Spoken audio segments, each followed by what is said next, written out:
Hey everyone, welcome back to Satisfactory News. My name is Mason. Before 1.0 drops and I start a brand new save, I wanted to do a world tour of my current save. It's nothing special compared to the crazy, awesome stuff that most people make in this game, but I hope you enjoy this video and maybe get some inspiration. Sorry it's not a news video or a tutorial. Probably not as many people are going to watch this video, but I wanted to at least immortalize this save file that has fueled this channel's videos for several years now. So let's get into it. I started this save with Update 5, and it's a multiplayer game with my wife, who designed and built plenty of the stuff in this world. It doesn't have a single cohesive design, and a lot of things are unfinished. That's because ultimately this world was a bit of a sandbox to try different builds and see what looks good, and I'll take those lessons into our 1.0 game. Let's start in the power control room. This is where I have the workbench, storage, and power, and it's a nice central location to always go back to. Next door, we have the pride and joy of this save, the storage room. There's a radar tower and the hub perched on top, just for fun.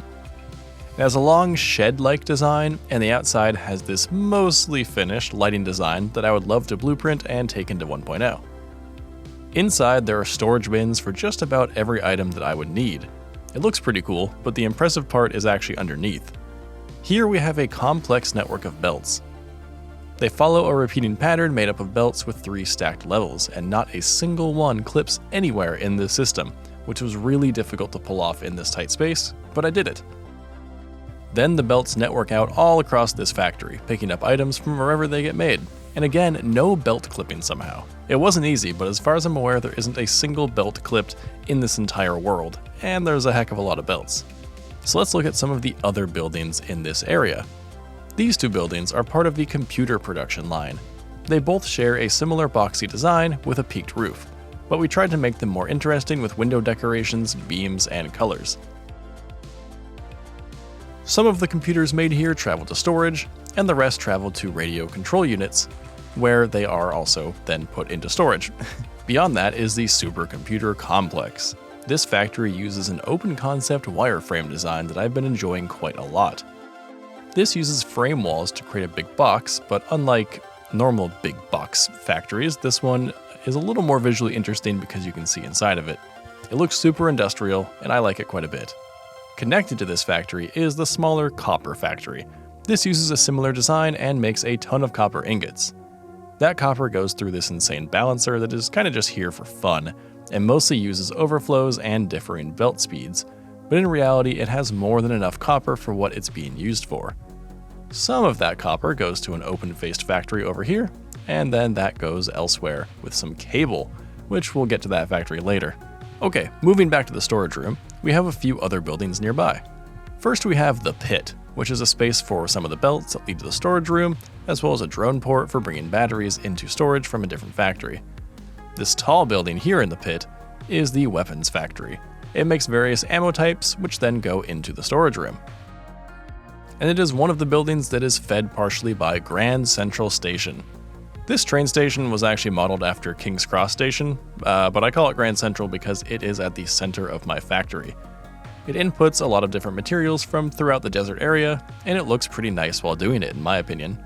And I really love using the automatic doors for things like this.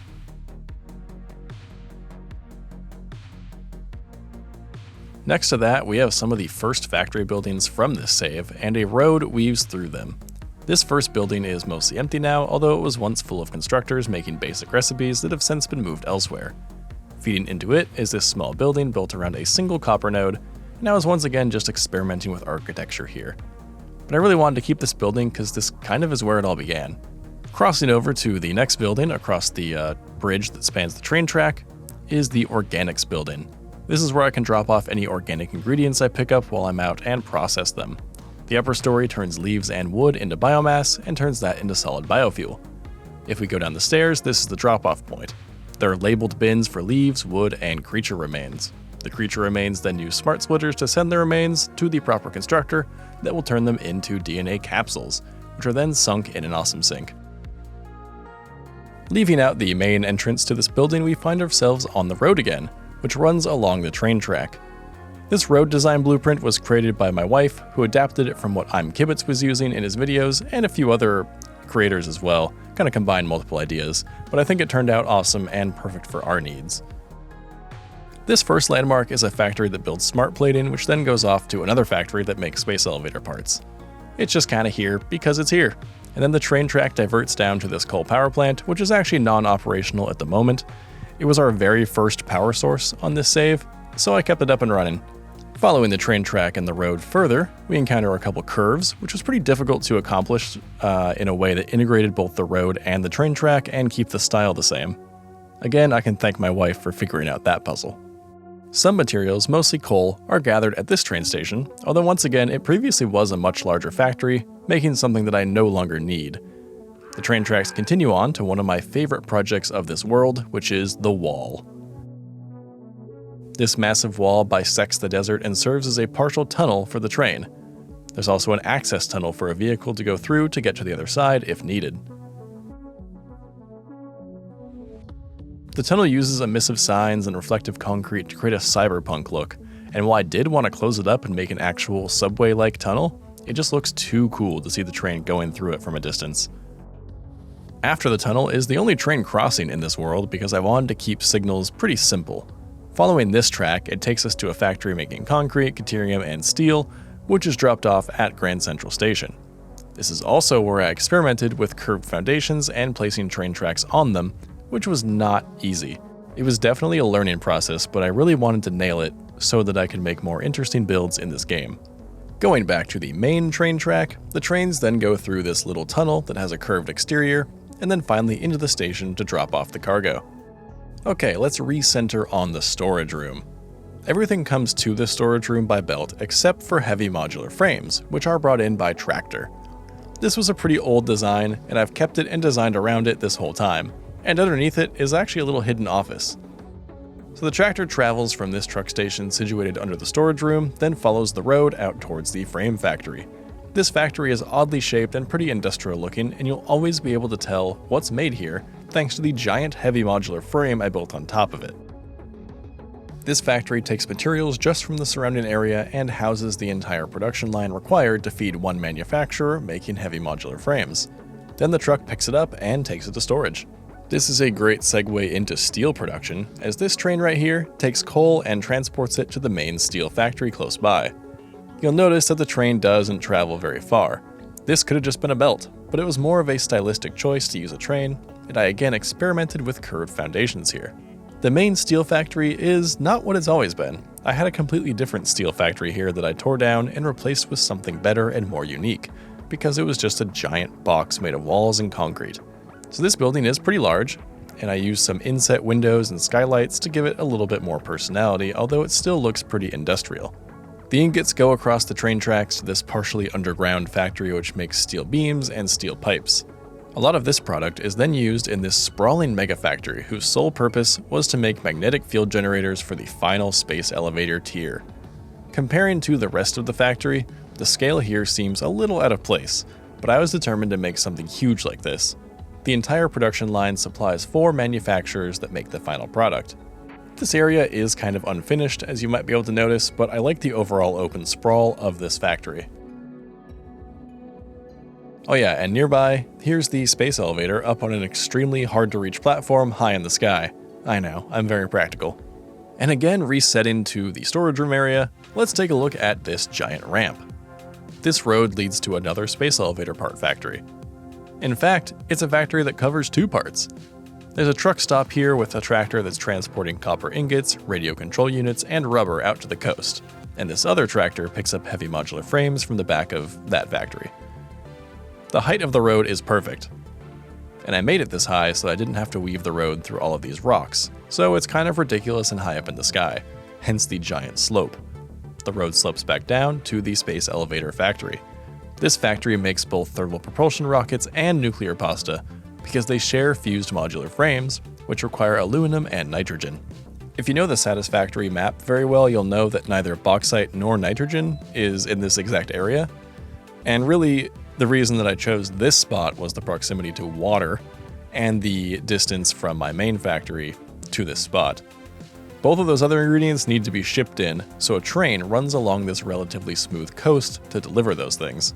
Those ingredients are pretty far away, but it's a pretty straight shot on this simple but effective train bridge I created, and we'll go there later. But for now, let's follow the road from the storage room area out to the desert canyons. Trucks go along this road and to the oil complex situated in the desert canyons. This factory produces plastic and rubber for the main factory, as well as packaged fuel. And of course, there's also a bunch of fuel power here. Now we can take the other road from the storage area, which as you can see goes to the nuclear setup, but there are a few stops along the way. This road follows our train tracks and winds its way up into the Titan Forest. The first stop is this curve in the road that also has a big factory building that is curved as well. This processes some iron and is attached to a factory that processes quartz into silica. On the other side of the tracks is the Crystal Oscillator Factory, which has its own dedicated train that takes the oscillators back to the main base and into the storage room. This was honestly a more elegant solution than belts, considering how steep this hill is, but believe me when I say that getting these two train tracks to fit was a struggle. This building overlooks the swamp and hangs off the edge of the cliff, and I think looks pretty imposing. The road continues on down this cliff and into the swamp, where it stands high above the ground so we can be as safe as possible from spiders. Everything in this area goes into nuclear production so that these 5 nuclear power plants can help power my factory. The waste then goes to this plutonium processing plant, where it's turned into plutonium fuel rods which are sinkable. This helps me have a waste-free world. There was also a nitrogen setup here that was somewhat temporary, but now the nitrogen is brought in via train and then piped over to this other train station, which then goes along the coast to deliver that nitrogen and the bauxite from here to the coastal space elevator part factory that I showed earlier. As you can see, it is a pretty straight shot. If we continue along the swamp road, we see another road in this canyon that a single tractor uses to bring coal into the nuclear setup, as long as we don't look too closely at it. And if we continue to follow this winding canyon, we will eventually be spit out into the blue crater area, where we'll have to go down a crazy winding road. This was not fun to make.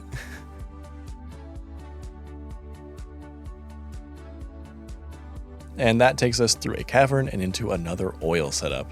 This massive oil power plant is the final power setup in this world, and is literally just here because it can be, and it was a relatively simple project, all things considered. And now we just have one final factory left to look at, and it's one of my favorites. Let's go back to that crystal oscillator area and follow the train track.